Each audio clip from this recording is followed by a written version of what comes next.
Fox. I'll entertain a motion on the minutes of July 8th. Move approval. Is there a second? Second. Additions? Actually, I don't know that I can, I wasn't here, I'm sorry. Second. Are you second? Well, I think somebody else just seconded, but I thought there was one error, I could be wrong. I second it, so we can talk about it. Okay. On page 4, I thought that motion to approve the rezoning was a 5-1 vote, but I might be wrong. The first motion was. Just the first one, not the second one? Okay. With the additional finding of Finding fact. fact, okay. I Got it. think- All right, then I'm good. Mr. Humberg? Two things. On page 1, the minutes were, the main motion was by Brian and not myself. And then on page 3, I just think there should be an added discussion, because I think it was important for what we were talking about, that we reviewed the existing housing types at Mr. Ganser's request, but then after that, we went and reviewed the existing zoning, because the point was made that there's nowhere to build a duplex. When we looked at how we redid the zoning just a couple of years ago, there are a lot of areas where he was talking about the individual duplexes, where that's zoned all for two-family. And that was kind of important discussion, because it told about there are opportunities there and how the new zoning had gone through. And I think, Brian, you started that discussion. But I think it was germane to the discussion and the final outcome.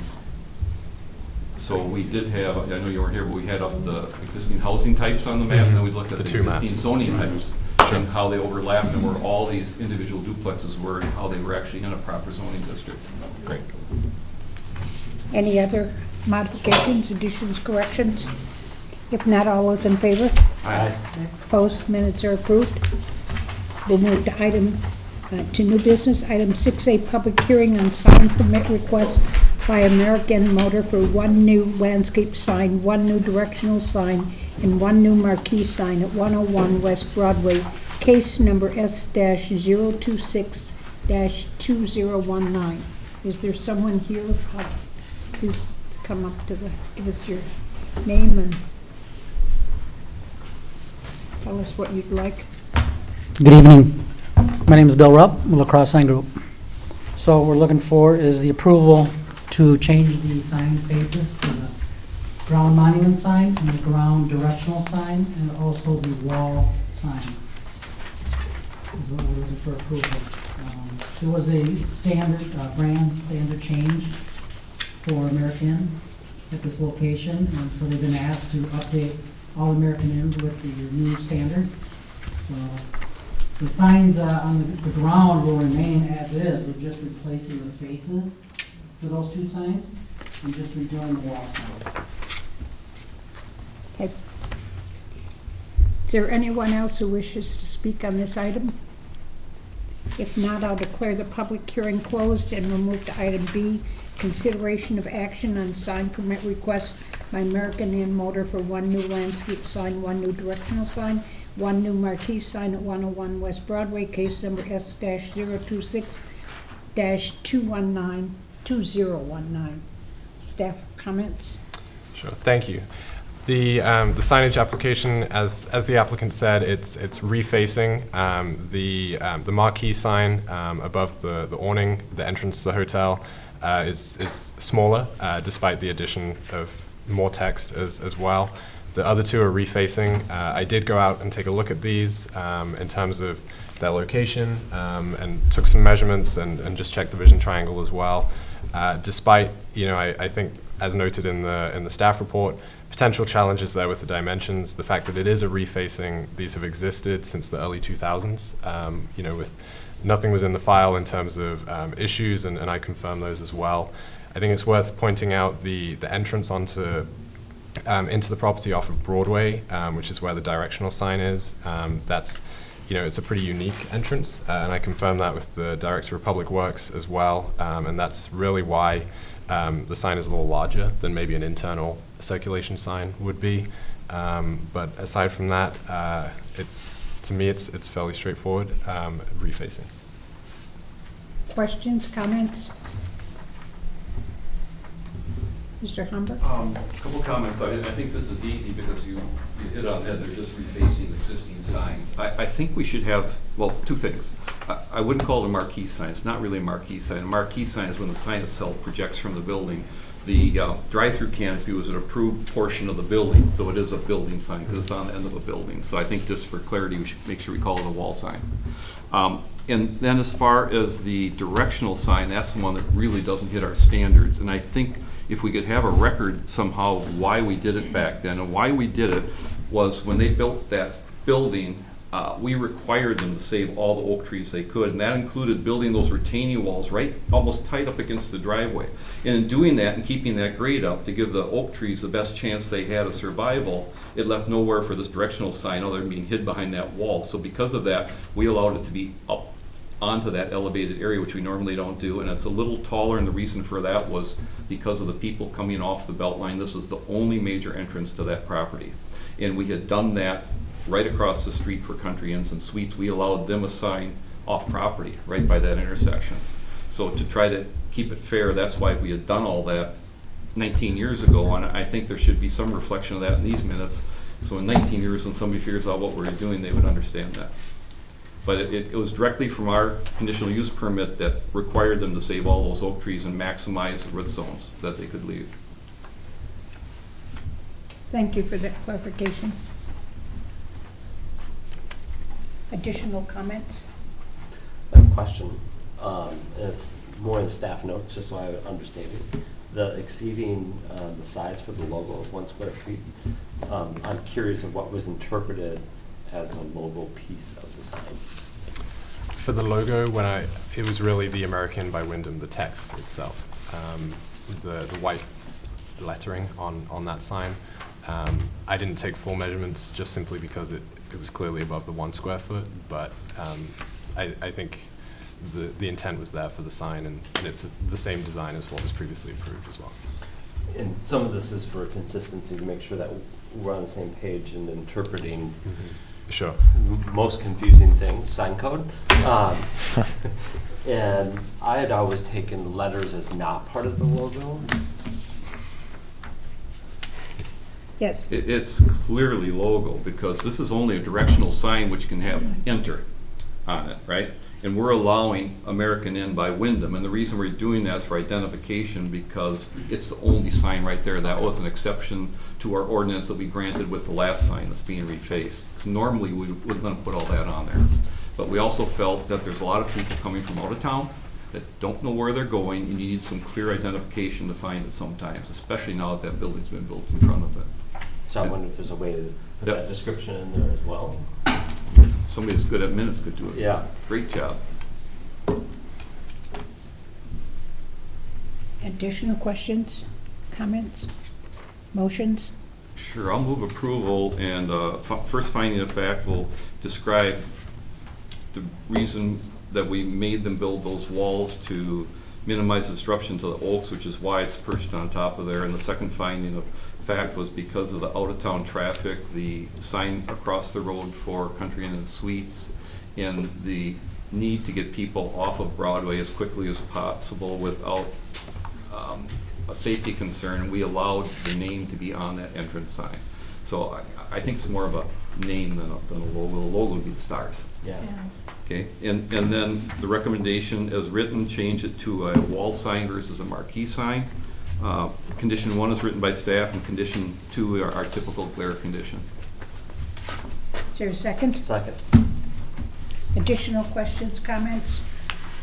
Yes. The additional glare condition, we didn't talk about it. I don't think you'll have a problem, but we've had problems sometimes with really signs that don't have enough opacity and they're like a bright white beacon, and it becomes a glare issue for the traffic on the road. I don't think you'll have it because you have the blue background with just the white letters coming out. I think you'll be fine, but every sign we approve that's that close to the road, we ask that if the glare is determined to be too much or a hazard for the driving, then we would ask the applicant to come back and do something about the glare, maybe add a little opacity behind it or something. Okay. I don't think yours will be an issue, but for consistency, we need to do that. Any additional questions, comments? All those in favor? Aye. Aye. Opposed? No, thank you. Thank you. We move to item 6C, C, public hearing on sign permit request by Rossi's Pizza and Vintage Arcade for one new canopy sign at 4503 Monona Drive, case number S-027-2019. Hello, I am Don Lacy for Grant Signs. I've worked on the sign design for the Rossi's Pizza. We're looking to replace two existing signs that are fairly dated, I would say. I think that our positioning of that sign is the ideal position to put a sign on that building. There is an available wall space, but it backs up to a residence, which is detrimental. You don't want to go into somebody's living room or looking at the sign.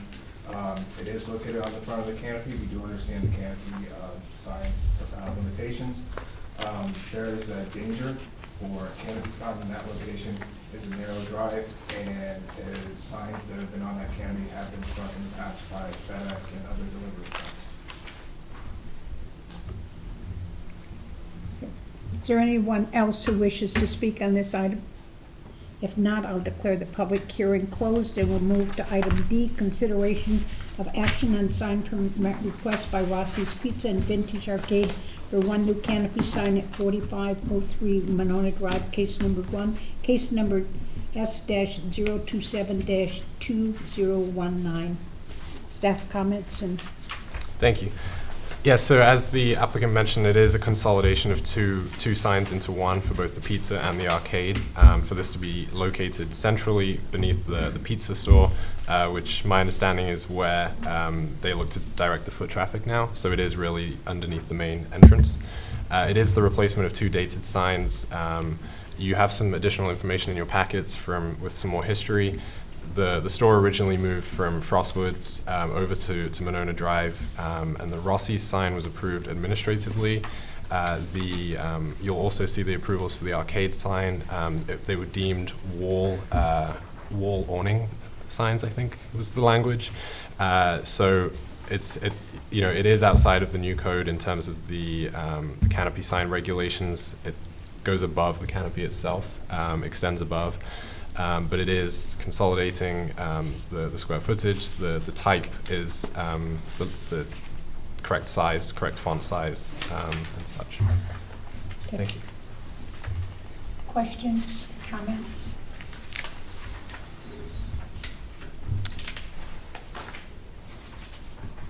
Yes, sir. I was wondering, it looks like it's covering up a lot of the windows on the residence. How far off of the window is the sign going to be? Is there like a foot or 2 feet? How big is that? It'll be to the edge of the canopy. But how far from the canopy to the? I believe that canopy is at least 6 feet.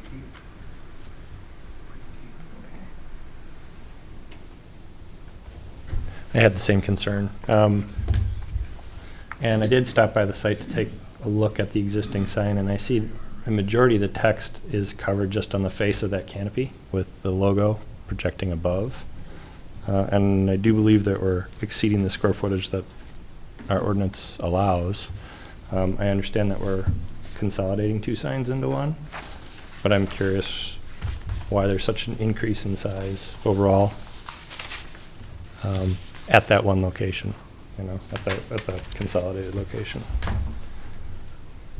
If I may just point out, I do think that were this to be a wall sign, it would be 1 square foot per foot of linear frontage, and this does have 50. Gotcha. So I think it's, as the previous approvals get into, there's a little bit of ambiguity as to wall sign versus canopy sign. So were this to be facing a flush wall, it would meet those regulations.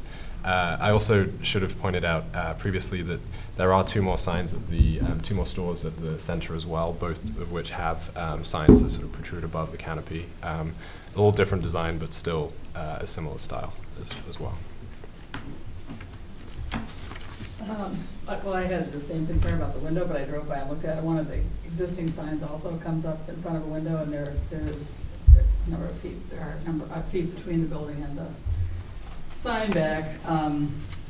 I was still concerned about the size with this and just wondered, because the existing signs are mounted on the canopy and protrude above it, but this one can't be because, it can't be moved down because of the side, To the Same. front of the canopy? to the front of the canopy.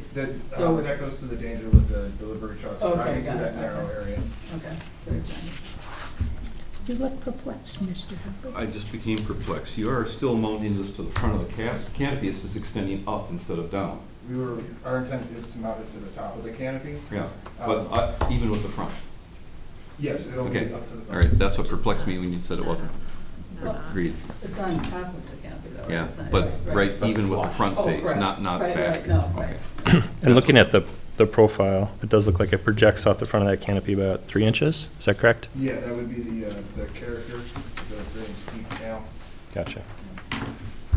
Yes, Okay, when we approved this last time, we felt it was a wall sign, but there's no signage ban, there's no reasonable place to put a sign on this building, which is why we did the exception to allow it to be mounted from the canopy up.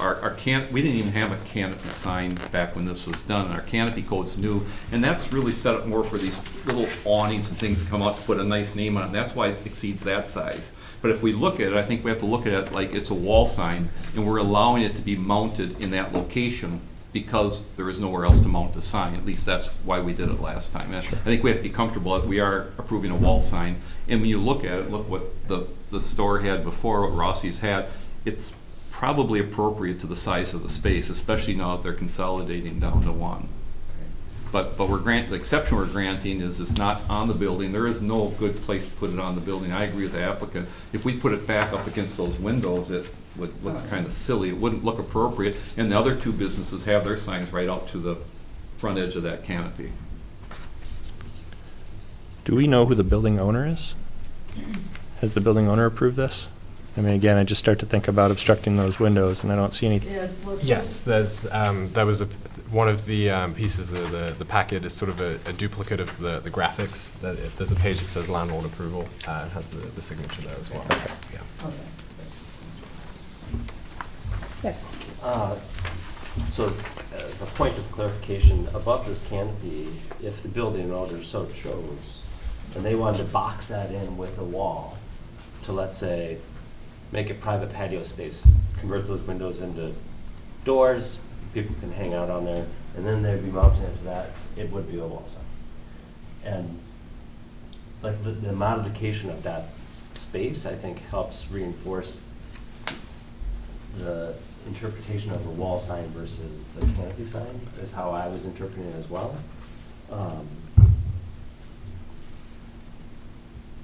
That and the depth of the roof, I think, helped it be more manageable. Just some additional thoughts. Sure. Yes, Ms. I do also think it's nicer looking. I mean, it's clearly a nice update, and consolidating makes sense, so. No, I thought you had a question. No, sorry. Go ahead. I don't have a question. Anyone have any other questions, or would you like to make a motion? Mr. Humbert? I'll move approval. First finding of fact that will be that we're considering this a wall sign, and in light of the existing architecture, no appropriate place to mount the wall sign. We're allowing it to be mounted to the front edge of the top of the existing canopy. Finding of fact number 2, all the other owners, or I should say all the other businesses in that same building are using the same technique and were approved the same way for mounting it in the same location. And number 3, they are reducing their signs from 2 to 1. And because of that, we are recommending approval with condition 1 as recommended by staff. Is there a second for the motion? Second. Josh, second. Further questions, comments, Mr. Humbert? I didn't ask for the glare condition because they're mounting it with lights that shine on the sign, so it won't be an issue for the traffic. Any other questions or comments? Any questions? Nothing? Not all those in favor? Aye. Opposed, motion carries. Move to item 6E, public hearing on sign permit request by Forge Kitchen for 2 new canopy signs at the current Phase 1, 800 West Broadway, case number S-028-2019 and S-2029-2019. And there's no petitioners here. No, So they do you can. want to make the record for the public hearing case? Absolutely. The sign contractor, Luke Severson, this was a last-minute addition to the agenda. Couldn't make it. He has another meeting tonight that he had to be at. This is for signage at the Forage Kitchen, one of the restaurants to go in at the current redevelopment. It's signage on both the north and south side. So the southern face facing into the main parking lot there. Just to sort of help orientate. The conditions of the comprehensive sign plan said that no non-anchor tenant could have more than 15 feet of width within their signage. Both of these signs, there's one at 16, one closer to 26. So they need Plan Commission approval. That was one of the conditions of the CSP.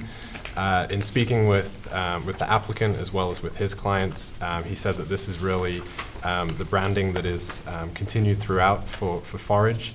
It is, even though it is wide, it's very shallow, just over a foot in height.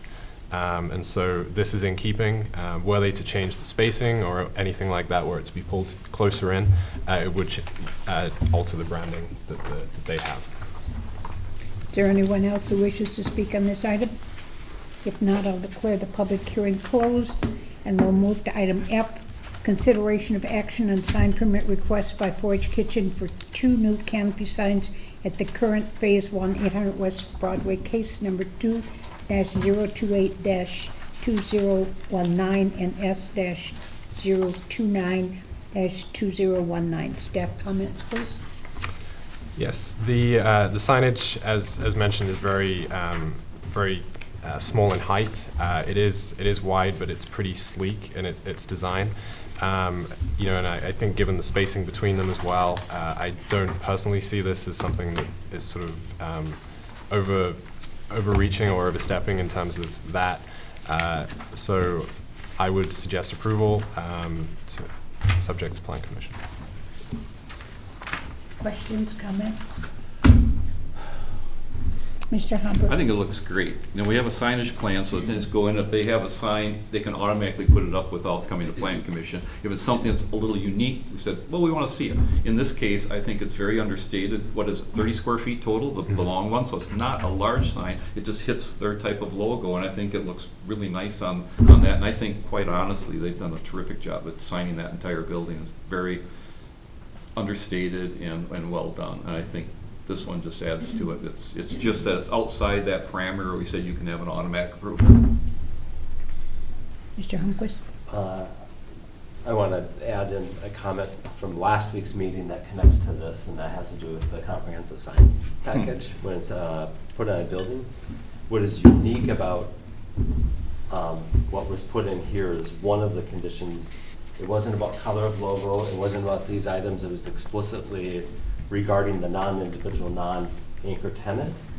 Exceeding this comes to this group for approval, which what we were reviewing last week, and my end comment that got put in the minutes was the idea of if a building out there said it can only be red lettering, and by email they said, no, I'll give you blue lettering. We didn't have a condition of if you want another color, come to plan. So I think this is an appropriate use of Plan Commission to review based on the sign package as comparison to what we've done in the past and in other situations. I think it looks great. Any other comments? Does anyone want to make a motion? Move to approve. Is there a second? Second. Questions, comments? That was with staff condition. With staff condition, sure. All those in favor? Aye. Aye. Opposed, motion carries. Move to item G, public hearing on proposed alterations to the City of Monona landmark property at 4705 20 Trail, requested by property owners Troy Pedrick and Rob Hardy, represented by architect Mark Henricks, for determination by the Plan Commission if the proposed authorization would be in harmony with the external appearance of the landmark on site, and whether the proposal would significantly alter or destroy the historic characteristics of the landmark. Long set. according to section 13-1-64 of the Historic Conservation Ordinance from 2016, case number 2-005-2019. Who is, My name is Mark Hendricks, and I'm the architect representing Toy and Rob. We're just here to seek approval on the submitted projects that we're showing, 3 small pieces that are being proposed for the exterior. The client, as homeowners, lived in the house about 10 years and have done various maintenance and upgrade projects, and always with the intention to make it a viable living structure well into the future. That's their intention to live there for an indeterminate amount of time.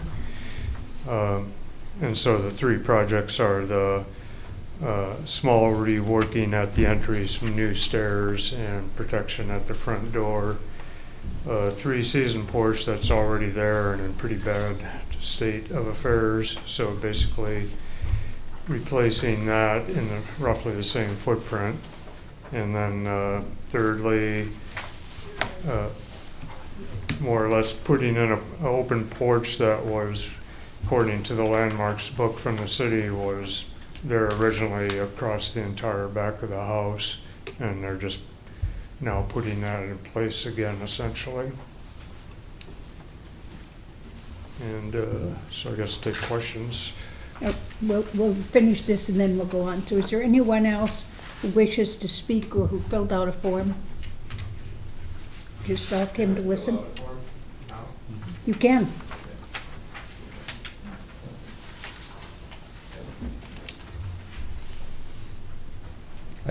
Is it here or at the podium? Does it matter? Up at the podium, please.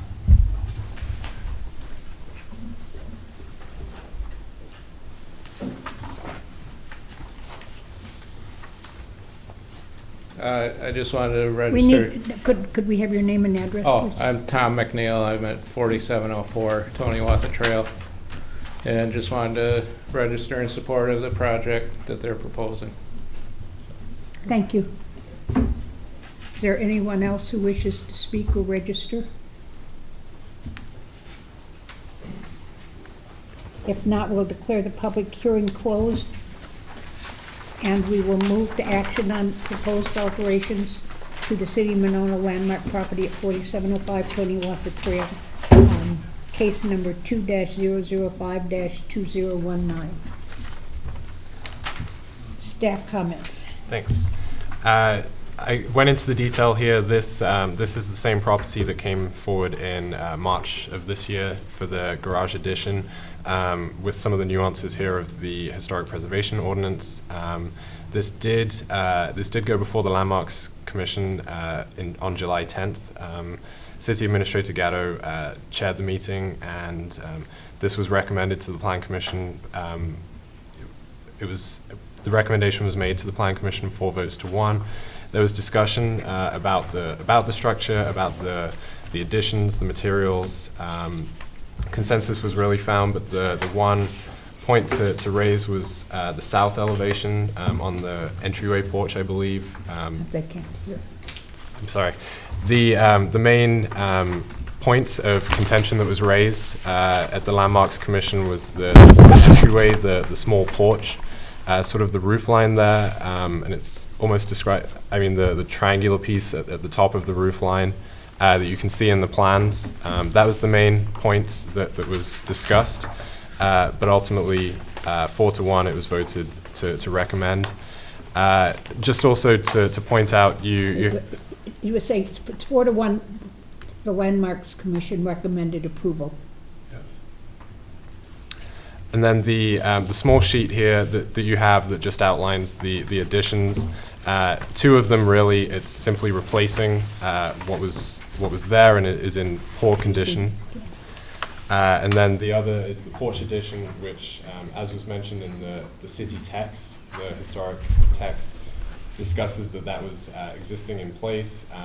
Sort of a very similar structure with the views out to the lake already existed as well.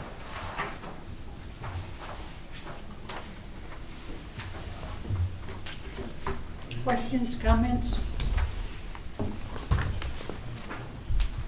Ms. Fox? I think it looks good, and given that the Landmark Commission also feel, it looks to me like it's appropriate, given the historic nature and given that the Landmarks Commission approved it. I appreciate all the work they've done on this house so far, and the garage, I have no problem with it. Mr. Humber? Well, I'd like to commend the applicants for their stick-to-itiveness to keep coming back to these meetings so they can fix their house up. The improvements they've done so far have dramatically changed it, and I think the Oakleys would be very proud of what you're doing to their old home. So I think it's great, and the porch, when you were here before, we talked about the porch, that was probably the toughest area, and I think it's great that you want to keep going at it and fix that one too. The things you've done look really good. I would agree the entry canopy might not look exactly like the architecture of the existing home or the old home, but does it fit that era and that type of architecture? I could make an argument that it does. I've been at a lot of old farmhouses where I had some metal roofs and some things like that going on, so I don't think it dramatically alters the look and the feel of that home. I agree. It's done in a very tasteful manner. I like it. Okay. Additional comment? I have one question. On the west elevation, the second story, are those windows being converted? No, It looks like it's converted into doors up above. That's already no, there. they are doors. They now. are doors? Because in They're the image that Just was on not- the other sheet. Just not a balcony at the moment. So on image 5 on this sheet,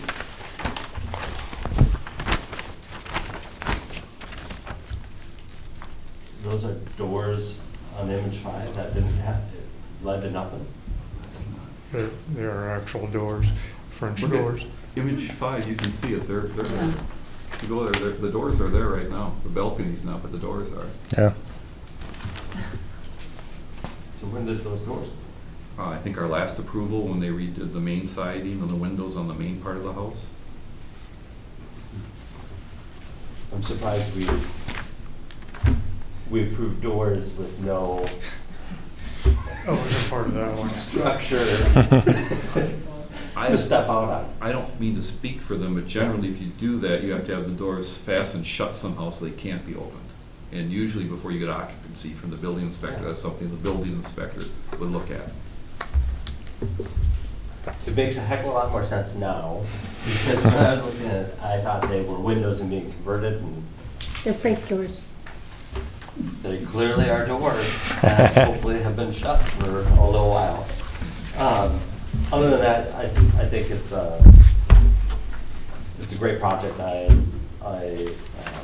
been enjoying to see the things being maintained and improved, and this has caused some great discussion in my household because of the Landmarks Commission and the discussion around some of the elements and where it fits with our preservation kind of policy and agenda and what it is that we're looking to do. And I think it's supported by this group.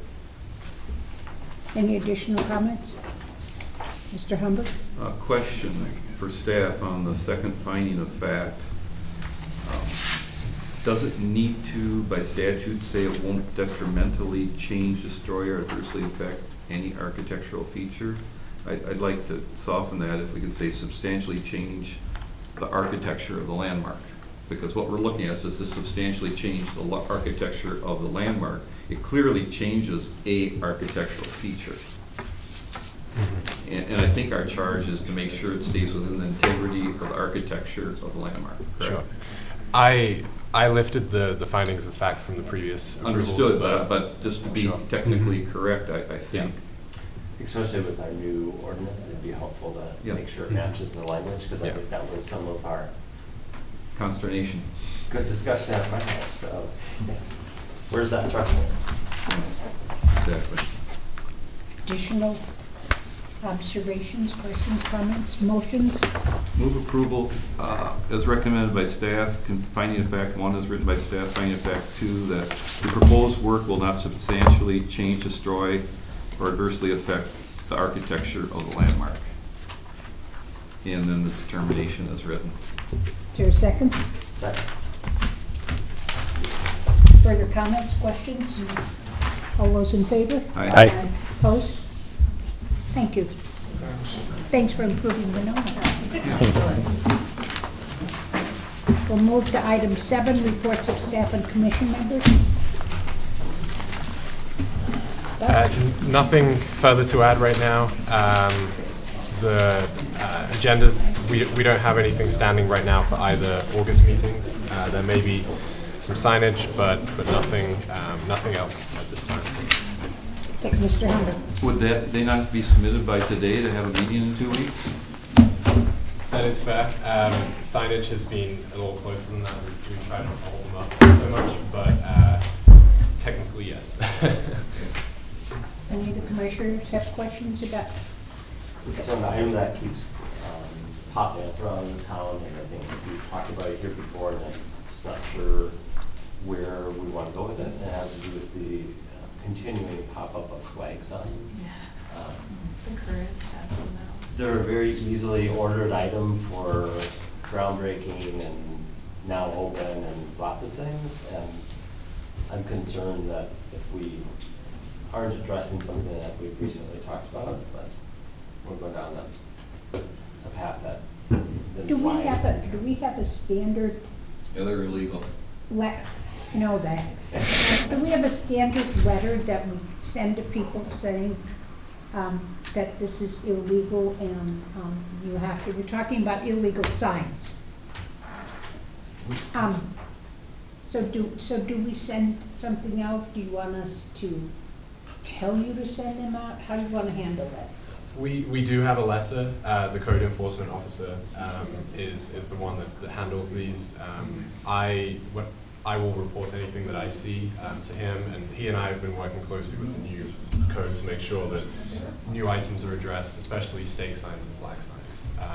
And we are specifically targeting the flag signs. We're aware of the ones in the code as well. And one of the suggestions back when I was on the council had to do with not just sending the letter, but trying to make some personal contact first to talk through, rather than making it just a cold letter. Yes, and that's certainly something code enforcement, they'll send a letter, but they'll also follow up with a call.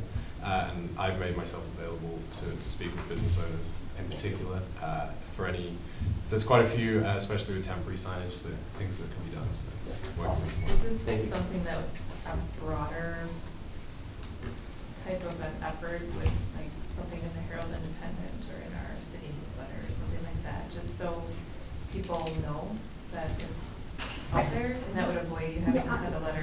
I was thinking that, you could ask the chamber, because it's, these people spend this money and then you tell them they can't do it. And that you could ask the chamber to do this, but they've been so hostile about the sign code that I'm not sure. Why do you smile, Mr. Humbert? Accurate statement.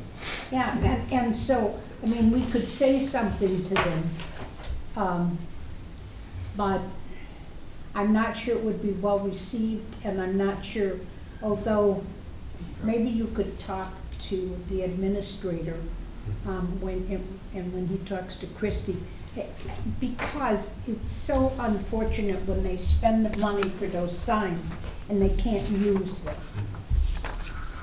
So, yes. I'll give Christie a call if you'd like me to. Okay. There was a item of planning commission discussion. It doesn't have to come officially through the chain of the city, and see if they have any. She has that newsletter that comes out every week. It'd be a great place for her. There are lots of places she could do it, and that they could tell her people that they can't do it in Monona, and see what happens. If I could, it would be nice to have 2 levels of letters. Because I've seen the letter that gets sent out, and it's cold and almost nasty. It's It's offensive. like, it's offensive. So I think the first time we send out a letter, it should be educational, and just want to let you know that this isn't, a legal Did you sign. know that you Please- can't do this? It's not a legal sign, and please contact me, and we will let you know what signs are legal and all. A lot of people just don't know. Or the first time somebody gets a letter for anything, for weeds or something, it's usually a really Abrasive. Yes, abrasive is a better word for it, abrasive letter. And it'd be nice if we had a nicer letter we could send out in the first thing, and then a personal contact. And then if nothing helps us, maybe it happens, maybe it has to be a stronger written letter. But the first one, for a community like Monona, we pride ourselves on being a friendly, small community. It's harsher than I would expect. I'd second that. I was kind of assuming that had already been done with the letter been rewritten, because I thought there was a lot of talk about that back when people started getting those letters. Yes, And it was, I would agree. I think that's, I have a friend who refers to him as the sidewalk Nazi. You might guess who that would be. Oh, yeah, I remember that. With the chamber aspect, and this might, originally, when the group came in and there was a perception that we were changing the sign code, the perception out there in the community was that we were limiting more use of signs, where in reality we were expanding and providing better clarity. So I fear if the only message that is communicated is around the flags of like, these are illegal, it might reinforce the perception of we're continuing to limit, rather than giving a bigger, broader perspective of our new sign code allows so many more We've given them sign that- options. We've given them that message, right. Yeah. that there are more signs and there are more allowable signs. So it'd be nice I think he's to, worried about the messenger and how Yes. I'll deliver that message. yes. I don't worry about him. I think the other point to make is the one you made, Chris, when I raised that, which is the flag signs were illegal in the previous code too. So I think that's important to say. It's not like we just added this. They've always been illegal. Well, the message would be, we added a lot of We different added a lot sign of- right, types and a right. lot more flexibility, but those flag signs were not one that we added. Right. Yep, Right. Right. that would be good if you would do that, thank you. And I'll just add, I'm also working on a web page. Going to make use of some of the graphics that are in the sign code. I think that really helps to have that to a rewritten letter, to add that to the bottom as well, a URL that people can go to, educational, not just the enforcement. Great. Anybody else have any other questions? I heard I missed a great grand opening at Buck and Honey's. Did you? Heard it went really well. There being no further business, does anybody want to make a motion to adjourn? Will we adjourn? Thank you. Second? All those in favor? Aye. Opposed? This is great. I thought we were going to be here for a long time tonight.